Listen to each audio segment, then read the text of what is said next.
بسم اللہ الرحمن الرحیم۔ السلام علیکم۔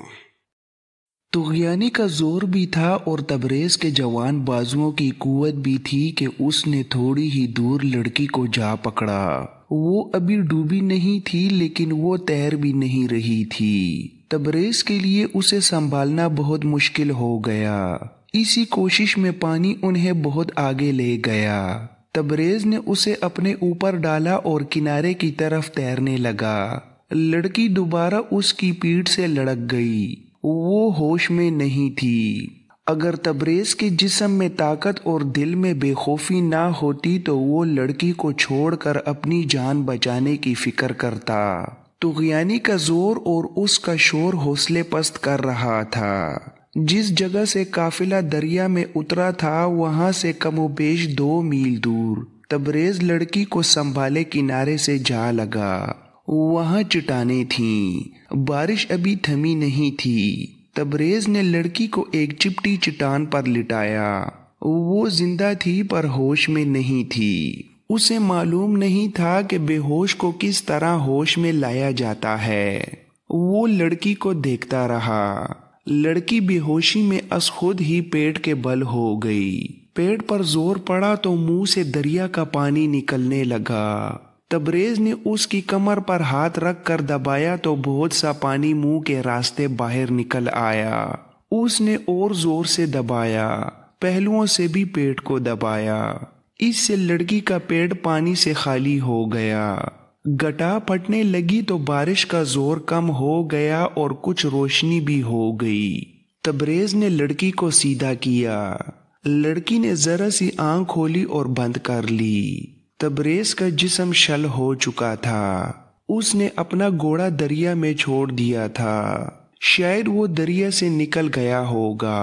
تبریز کو معلوم نہیں تھا کہ گھوڑے کا انجام کیا ہوا۔ تبریز کی تھکن کم ہو گئی تھی۔ سورج غروب ہونے کو تھا جب اسے خیال آیا کہ رات آ رہی ہے اور پناہ ڈھونڈنا ضروری ہے۔ اسے امید تھی کہ یہ چٹانی علاقہ ہے، اس میں کہیں نہ کہیں گٹ یا غار مل جائے گی۔ لمبی مسافت کے مسافر مٹی کے ٹیلوں اور ریتلی چٹانوں میں غاریں بنائے رکھتے تھے جو دوسرے مسافروں کے بھی کام آتی تھیں۔ اس نے لڑکی کو پیٹھ پر ڈالا اور 2 چٹانوں کے درمیان چل پڑا۔ پناہ ملنے کا اسے یقین نہیں تھا پر امید تھی۔ وہ دل میں اللہ سے مدد مانگتا چلا جا رہا تھا۔ کچھ ادھر ادھر گھومتے پھرتے وہ ایک کشادہ سی جگہ جا پہنچا جہاں ایک چٹان کے ساتھ اسے 3-4 اونٹ کھڑے نظر آئے۔ یہ کسی مسافر کے نہیں ہو سکتے تھے کیونکہ ان پر زینے وغیرہ نہیں تھیں۔ اونٹوں تک گیا تو اسے آوازیں سنائی دیں۔ ادھر دیکھا تو چٹان میں اسے ایک فراخ اور اونچا دہانہ نظر آیا۔ اس میں 13-14 سال عمر کے 2 لڑکے کھڑے تھے۔ وہ دونوں بارش میں دوڑے آئے۔ ایک لڑکے نے پوچھا، تم دریا سے نکل کر آئے ہو؟ وہاں جاؤ، بہت اچھی جگہ ہے۔ وہ جگہ واقعی بہت اچھی تھی۔ چٹان بری بری تھی۔ صاف پتہ چلتا تھا کہ مسافروں نے یا قریب کہیں رہنے والے گڈریوں نے اسے کاٹ کاٹ کر کمرہ بنا دیا ہے۔ یہ ایک کشادہ گفت تھی، اندر سے بالکل خشک تھی۔ لڑکوں نے وہاں آگ بھی جلا رکھی تھی۔ تبریز نے لڑکی کو فرش پر ڈال دیا۔ وہ ابھی تک ہوش میں نہیں آئی تھی۔ ایک طرف خشک گھاس اور درختوں کی خشک ٹہنیوں کا ڈھیر پڑا تھا۔ تبریز نے لڑکوں سے پوچھا، تم یہاں کیا کر رہے ہو؟ ایک لڑکے نے جواب دیا، ہمارا گھر دریا کے پار ہے، ہم کبھی کبھی اونٹوں کو ادھر لے آتے ہیں۔ گھاس تو ادھر بھی بہت ہے لیکن ہم یہاں کھیلنے کے لیے آتے ہیں اور اونٹوں کو بھی چرنے چگنے کے لیے ساتھ لے آتے ہیں۔ ایک جگہ سے دریا چوڑا ہے، وہاں پانی ہمارے گھٹنوں تک ہوتا ہے۔ آج بھی ہم آ گئے اور بارش شروع ہو گئی۔ یہیں آگ جلا کر کھیلتے رہے۔ گھر کس طرح جاؤ گے؟ دریا چڑھا ہوا ہے، اس دریا کا زور زیادہ دیر نہیں رہتا۔ ایک لڑکے نے بڑے اطمینان سے کہا، ہم جہاں سے گزرتے ہیں وہاں طغیانی میں خطرہ نہیں ہوتا، پانی پھیل جاتا ہے۔ بارش تھم گئی تھی اور سورج غروب ہو رہا تھا۔ لڑکے اپنے اونٹوں کو لے کر چلے گئے، پر تبریز نے ان سے مدد نہ مانگی۔ یہ بھی نہ سوچا کہ لڑکی کو اٹھا کر ان کے گاؤں چلا جائے۔ لڑکوں کے جانے کے بعد اس نے آگ پر خشک ٹہنیاں پھینکیں۔ شعلہ اٹھا تو اس نے اپنا کرتا اتارا جو گلے سے ٹخنوں تک لمبا تھا، اسے آگ پر خشک کرنے لگا۔ وہ دل میں شکر ادا کر رہا تھا کہ اللہ نے اسے ایسی طوفانی بارش میں ان لڑکوں کو آگ جلانے کے لیے بھیج دیا تھا۔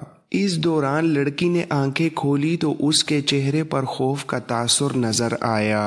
اس نے ادھر ادھر دیکھا، پھر تبریز کو دیکھا تو اس کا منہ دہشت سے کھل گیا۔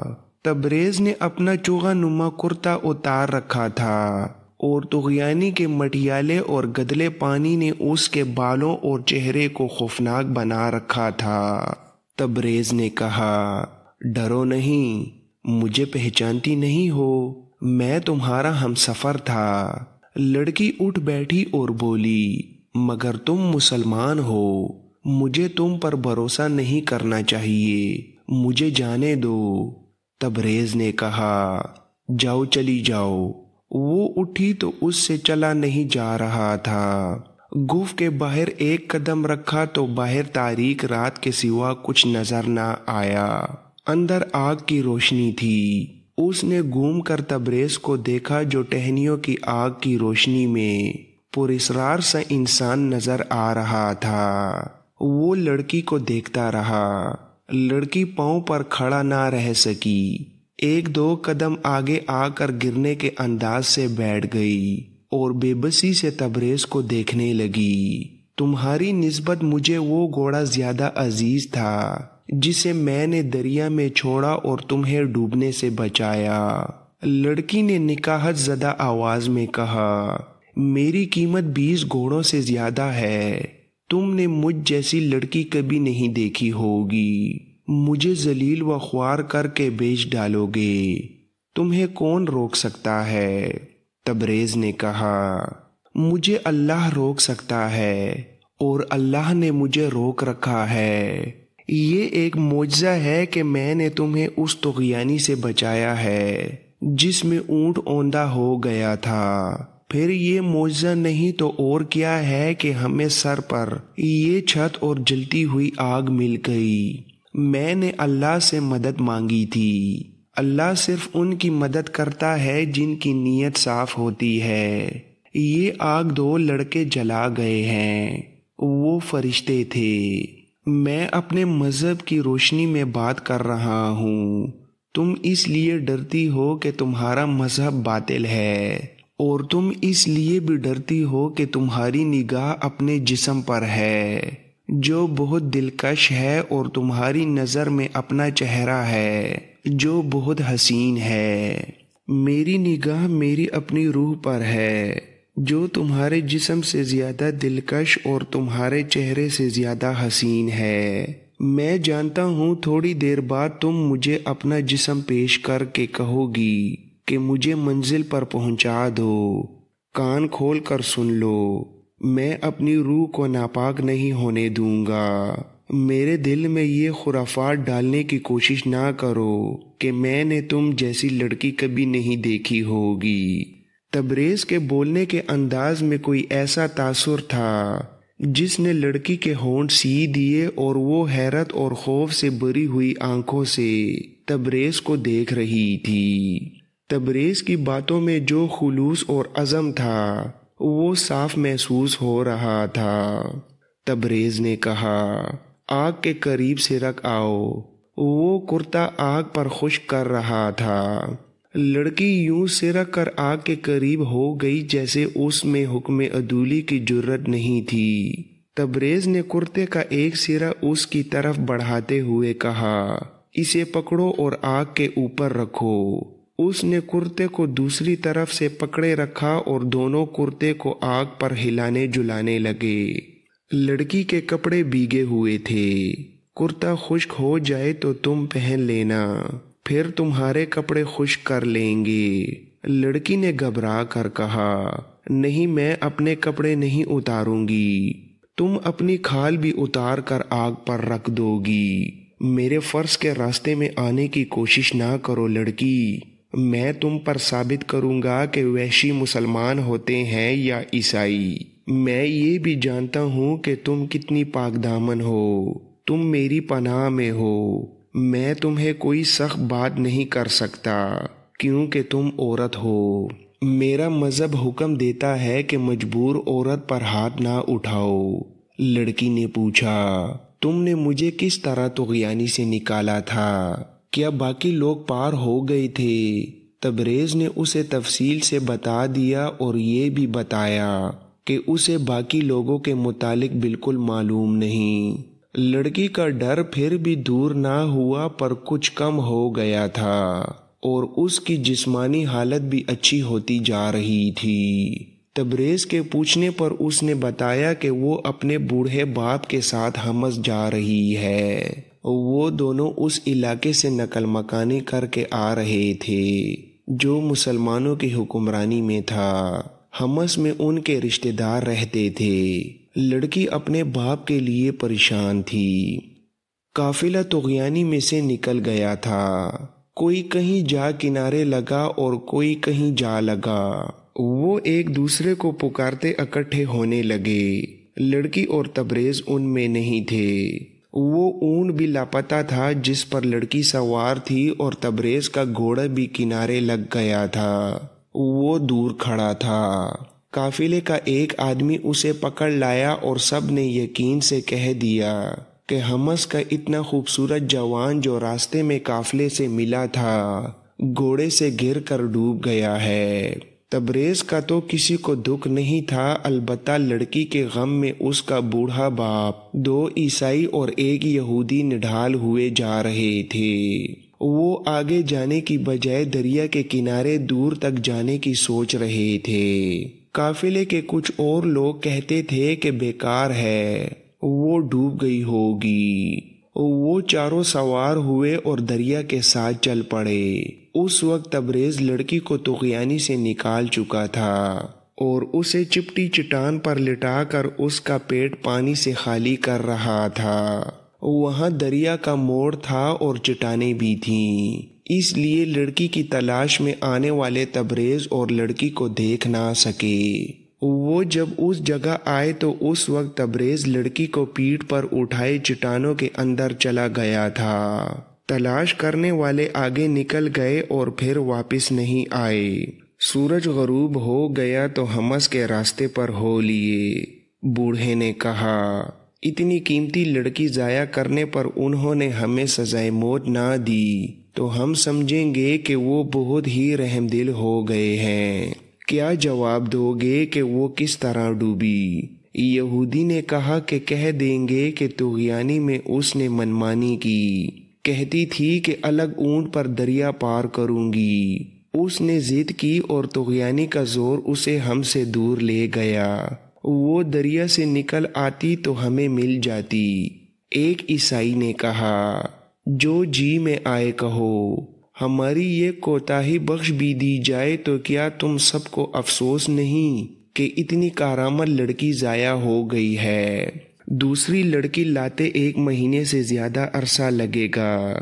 بوڑھے نے کہا، میں نے کئی بار مشورہ دیا تھا کہ اس کام کے لیے 2 لڑکیوں کی ضرورت ہے۔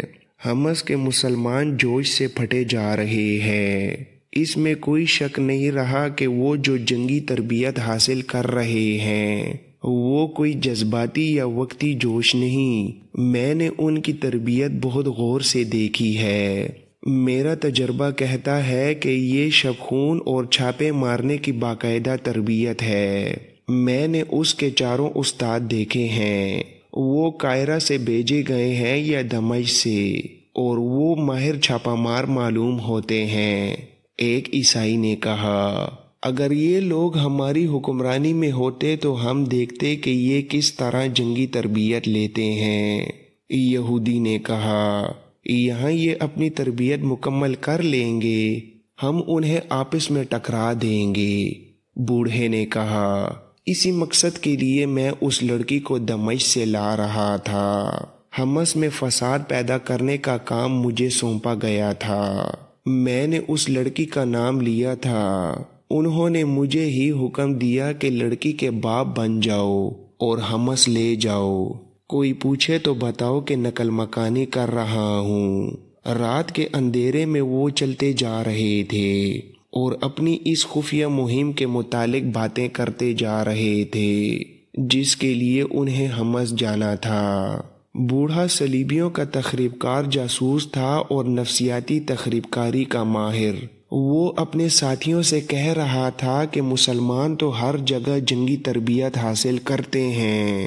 دمشق میں نور الدین زنگی کی بیوہ لڑکیوں کو باقاعدہ جنگی تربیت دے رہی ہے۔ بستی بستی یہ جوش دیکھنے میں آیا ہے، مگر حمص اور اس کے گرد و نواح کے علاقے کو ایسی اہمیت حاصل ہے کہ یہاں مسلمانوں کے چھاپہ ماروں کو اڈا نہیں ملنا چاہیے۔ مجھے معلوم ہوا ہے کہ یہ صلاح الدین ایوبی کا ایک خفیہ منصوبہ ہے، اسے کامیاب نہیں ہونا چاہیے۔ یہودی نے کہا، حمص سرحد پر ہے، اگر مسلمانوں نے یہاں اڈا بنا لیا تو ہمارے لیے خطرناک ہونا تو یہ چاہیے کہ یہاں کے مسلمانوں کو صلاح الدین ایوبی کے خلاف کر دیا جائے اور ان کے دلوں پر قبضہ کر لیا جائے۔ بوڑھے نے کہا، یہ ممکن نظر نہیں آتا۔ مجھے بتایا گیا ہے کہ ہمارے آدمیوں نے بہت افواہیں پھیلائی ہیں، مگر مسلمان ان پر کان نہیں دھرتے۔ مجھے یہ بھی بتایا گیا ہے کہ ان کے خطیب کا ان پر بہت اثر ہے، اور یہ بھی پتہ چلا ہے کہ جنگی تربیت اسی کی ہدایت کے مطابق ہو رہی ہے۔ مجھے حمص نہیں جانا چاہیے تھا کیونکہ ہم لڑکی گم کر بیٹھے ہیں۔ میں اب اس لیے وہاں تک جانا چاہتا ہوں کہ خطیب کو دیکھوں کہ وہ کون ہے اور کیا وہ عالم ہے یا کوئی فوجی کماندار۔ یہ بھی دیکھنا ہے کہ اسے اپنے ہاتھ میں لیا جا سکتا ہے یا نہیں۔ مجھے اور تم سب کو حمص کے عیسائی اور یہودی گھرانوں میں سے 1 یا 2 لڑکیوں کا انتخاب کرنا ہے جو اس مہم میں ہماری مدد کر سکیں۔ تم جانتے ہو لڑکیوں کو کیا کرنا ہے۔ ایک عیسائی نے کہا، میں نے تمہیں یہ دمشق میں بھی بتایا تھا کہ یہاں کے مسلمان ایمان کے پکے ہیں۔ ابھی تک ہم کسی ایک کو بھی خرید نہیں سکے۔ میں ساری عمر اس دریا پر لعنت بیچتا رہوں گا جس نے ہمیں ویرا سے محروم کر دیا ہے۔ لڑکی نے تبریز کے پوچھنے پر بتایا کہ میرا نام ویرا ہے، ہم غریب لوگ ہیں۔ مسلمانوں نے دمشق میں ہمارا جینا محال کر دیا تھا۔ خدا غریب کی بیٹی کو حسن نہ دے۔ بڑے بڑے امیر مجھے خریدنے کی کوشش کرتے تھے، ایک نے تو مجھے اغوا کرنے کی بھی کوشش کی تھی۔ میرا باپ مجھے قاضی کے پاس لے گیا، اس نے ہماری فریاد سن لی اور میری حفاظت کا انتظام کر دیا، مگر وہاں حکومت مسلمانوں کی تھی۔ ہم ڈرتے رہے۔ میرے باپ نے یہی بہتر سمجھا کہ دمشق سے نکل ہی جائیں۔ حمص میں ہمارے رشتہ دار ہیں، اب ہم ان کے پاس جا رہے تھے۔ معلوم نہیں میرا باپ زندہ ہوگا یا نہیں۔ کیا تم ایک مظلوم اور مجبور لڑکی پر رحم نہیں کرو گے؟ رات گزرتی جا رہی تھی۔ بوڑھا عیسائی جسے ویرا اپنا باپ کہتی تھی اپنے ساتھیوں کے ساتھ بہت دور نکل گیا تھا۔ تبریز نے کرتا اس کی طرف پھینکتے ہوئے کہا، میرا جامہ خشک ہو گیا ہے، میں باہر نکل جاتا ہوں۔ اٹھو، اپنے کپڑے اتارو اور یہ پہن لو، تمہیں سر سے پاؤں تک ڈھانپ لے گا، پھر اپنے کپڑے خشک کر کے پہن لینا۔ ویرا رندی ہوئی آواز میں بولی، میں تمہارے ہاتھ میں مجبور ہوں، میرے ساتھ اس درندے کا سا سلوک نہ کرو جو شکار کو مارنے سے پہلے اس کے ساتھ کھیلتا ہے۔ تبریز نے غصے سے کہا اور باہر کو چل پڑا۔ میں کہہ رہا ہوں یہ بھیگے ہوئے کپڑے اتار دو۔ ویرا نے اسے باہر جاتے اور ایک طرف ہوتے دیکھا۔ وہ اوٹ میں ہو گیا جہاں سے ویرا کو نظر نہیں آتا تھا۔ ویرا نے ذرا آگے ہو کر دیکھا تو وہ گف کی طرف پیٹھ کیے کھڑا تھا۔ آگ اتنی زیادہ تھی کہ روشنی تبریز کی پیٹھ پر پڑ رہی تھی۔ ویرا نے اپنے فراق کے اندر ہاتھ ڈالا۔ اس نے اندر کمر کے گر کپڑا لپیٹ رکھا تھا۔ اس نے کپڑے میں خنجر اڑیسا ہوا تھا۔ ویرا نے خنجر نکال لیا اور دبے پاؤں آگے بڑھی۔ تبریز بے خبر کھڑا تھا۔ ویرا اس سے ایک قدم دور رہ گئی تو اس نے خنجر دائیں طرف کر کے پہلو میں گھومنے کو وار کیا۔ تبریز بجلی کی تیزی سے گھوما اور لڑکی کے دائیں ہاتھ کی کلائی اتنی زور سے مروڑی کہ لڑکی گھوم گئی اور اس کے ہاتھ سے خنجر گر گیا۔ تبریز کے بچنے کا باعث یہ تھا کہ وہ جہاں کھڑا تھا وہاں سے چند ہی قدم آگے ایک اور چٹان تھی۔ آگ تبریز کے پیچھے تھی۔ تبریز کو سامنے والی چٹان پر اپنا سایہ نظر آیا۔ اس نے پیچھے نہ دیکھا کیونکہ سائے کا دایاں بازو دائیں کو پھیلا تو اسے خنجر کا سایہ صاف نظر آیا۔ ویرا پہلو میں وار کر کے پیٹ چاک کرنا چاہتی تھی۔ سائے کی حرکت دیکھ کر تبریز پیچھے گھوما اور لڑکی کی کلائی پکڑ لی۔ خنجر گرا تو اس نے ویرا کی کلائی چھوڑ کر خنجر اٹھا لیا۔ اس نے نوک لڑکی کی طرف کی تو وہ اس کے سامنے گھٹنوں کے بل بیٹھ گئی اور ہاتھ جوڑ کر التجا کی، جو کہو گے مانوں گی پر مجھے قتل نہ کرنا۔ میں اس کے سوا تمہیں کچھ نہیں کہوں گا کہ یہ کپڑے اتار دو اور میرا کرتا پہن لو۔ تم نے دیکھ لیا ہے کہ تم مجھے قتل نہیں کر سکتی۔